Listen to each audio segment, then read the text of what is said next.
Pawns of Azeroth is an unofficial, fan-made fantasy short film based on the Warcraft universe. It is the outcome of 7 people, 5 cosplayers, a director and an assistant. We are all fans of Warcraft, and because of the big release of World of Warcraft Classic, we decided to make a video of this franchise. The name Pawns of Azeroth comes from that the characters in the story reflect the pieces of a chess game.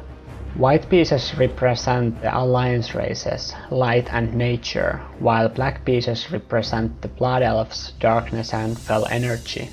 The chess is played by the last guardian Medivh, who by many is remembered for his magical chess games in Karazhan. The game portrays the sanity of Medivh. He is supposed to protect the world, but his magic tells otherwise. Initially chess was not part of the plan, but then we found out that the location we planned to shoot the video at had a tower with this chess pattern floor. This reminded of Karazhan, which is a location in the game. And Teriser, who played the Paladin, also had the Medivh cosplay, so it was very fitting to add in the chess element. The movie was shot in Hämeenlinna, Finland. It was 3 days of shooting. The first day was simple. It was the shooting of all chess scenes that did not involve Medivh. He was not available at that time, so we did this to save time on the third day. The second day was with Warlock and Tyrande. This is where we shot all scenes that did not involve the other costumes. We did this because setting up the ritual and moving to the bear statues would have taken too much time on the main day of shooting. The third day, or the main day, was where we shot everything else. This was the most stressful day because we had to coordinate everyone and hope the feather doesn't ruin the entire 2 months of planning. We had a backup day, but we didn't have to use it. The costumes were made and worn by cosplayers.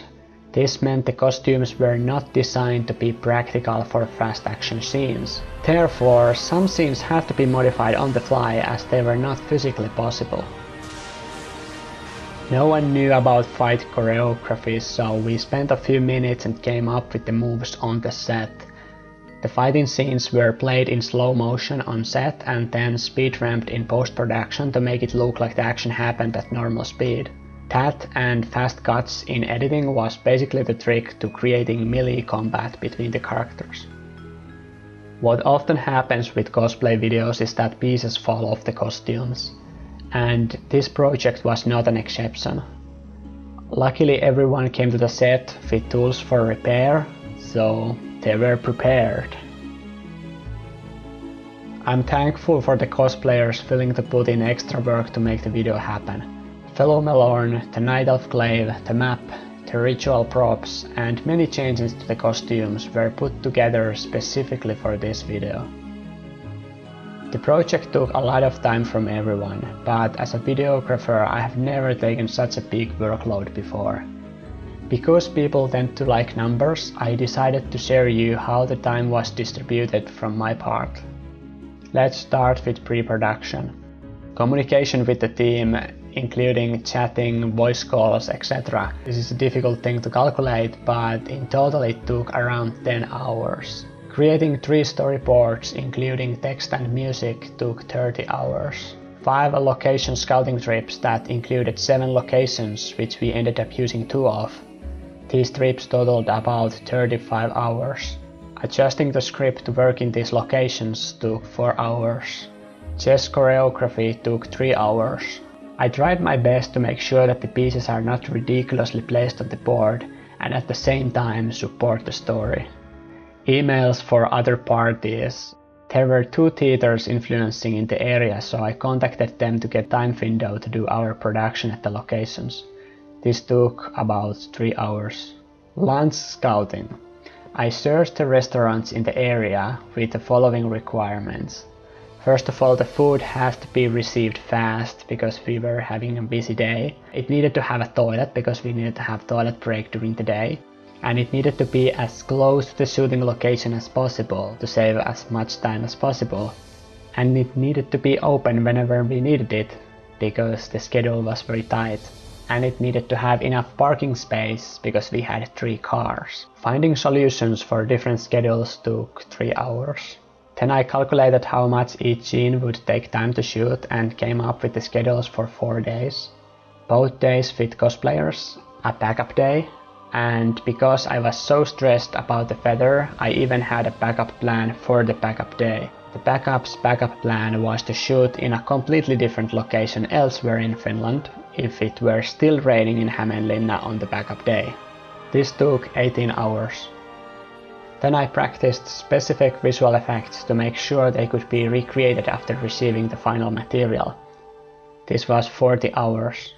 I pre-collected sound effects that took 10 hours.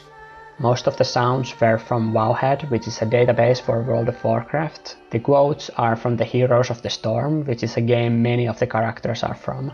Music was selected while creating the storyboards. Then we have production, which was 3 days of shooting. The first day was the chess scenes only and was done on one of the 3 location scouting trips to Hämeenlinna, so this was calculated above. The shooting on the other 2 days combined took 13 hours, but those 2 days involved a ton of traveling or moving before, after and during the day, and it took additional 14 hours. And then finally we have post-production. Editing the music, color grading, etc. took 10 hours. Sound design took additional 10 hours.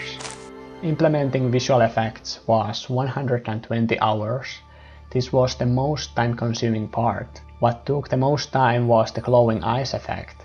It easily looks a bit off because eyes are such a critical part of a character's face. To be honest, I'm still not very happy with the results, but that's what we ended up with. Another thing that takes time is masking, which is needed when an effect is supposed to be behind something. 1 second on screen can take an hour in edit to make it look acceptable. Fixing and finalizing all above took 8 hours. The project totaled 331 hours of work. My point is that if we now look at how much of the project was camera operating and actually shooting, it was only 4%. And remember that this calculation contained my effort only. So we can come to a conclusion that camera work is only a small percentage in a project like this. We were extremely lucky. There was a thunderstorm in the area on the 3rd day of shooting, but for some reason the rain barely hit us. It almost started raining when we were shooting the last scene where the Warlock picks up her staff and gets stunned by the Paladin. So you can just imagine the stress levels raising when you start feeling those raindrops on your skin. I do not believe I would be as happy as I am without an assistant. Joonas Laakso helped with carrying equipment, helping with costumes, and was one of the 3 car drivers. He shot the behind the scenes, so if you are interested in seeing more, please check out his channel as well. If you are into cosplay, you can also find the links to the Instagram accounts of the cosplayers. And if you are a filmmaker or a cosplayer who can and wants to bring value to a project like this and collaborate, feel free to contact me by email. As always, I can't wait to come back to you with the next film.